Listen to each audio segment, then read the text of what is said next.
Top 5 challenges in last 5 years जर तुम्हाला त्या फेस कराव्या लागल्या आणि त्याचे तुम्ही सोल्युशन काढले, तर अशा टॉप 5 challenges तुम्ही काय सांगाल from initial Kolhapur to now to 4 and the 5th city and moving forward?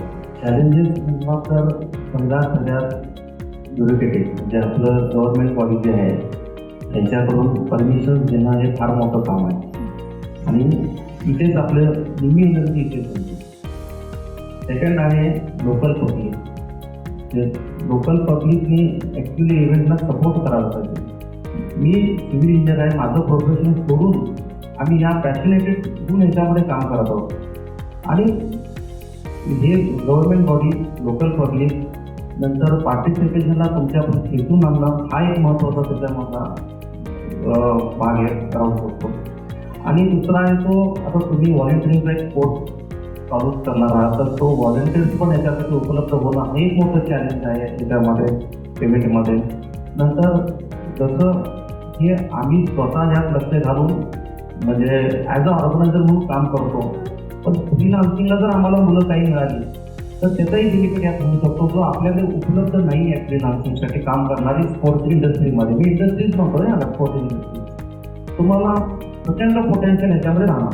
चॅलेंजेसबद्दल समावेश करायचं म्हटलं की गव्हर्नमेंट परमिशन आपल्याकडे जे थोडा अजूनही रेड टेपचे चॅलेंजेस आहेतच. त्याच्यानंतर पब्लिक अवेअरनेस आणि पब्लिकनी इव्हेंट चालू असताना त्याच्या आधी सपोर्ट देणं, कारण स्पोर्टिंग कल्चर जसं जसं देशात वाढेल तसं तसं आपोआपच मला असं वाटतं लोक पण सपोर्ट करतील.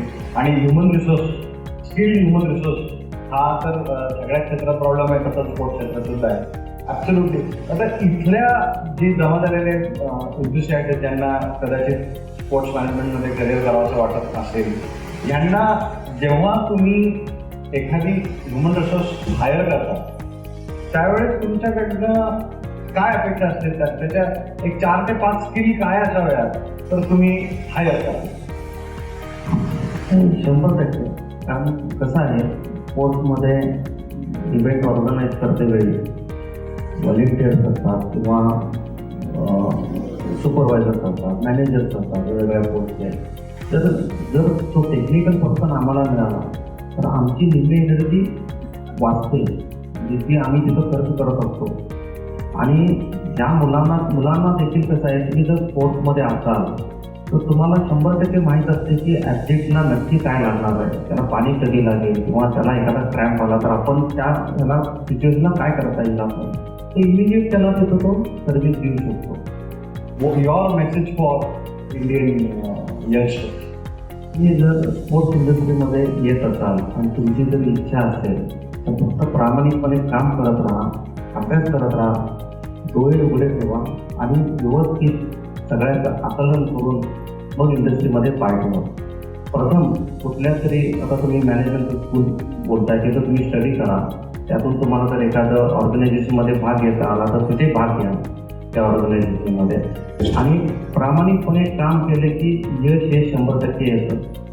In the next 5 years, how do you see Bergman?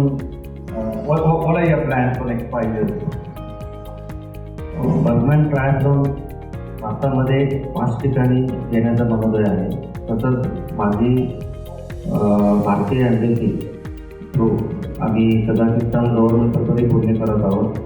नंतर रासलखेमा जे UAE कॉन्टिनेंट आहे त्याच्याशी आमचं बोलणं चालू आहे.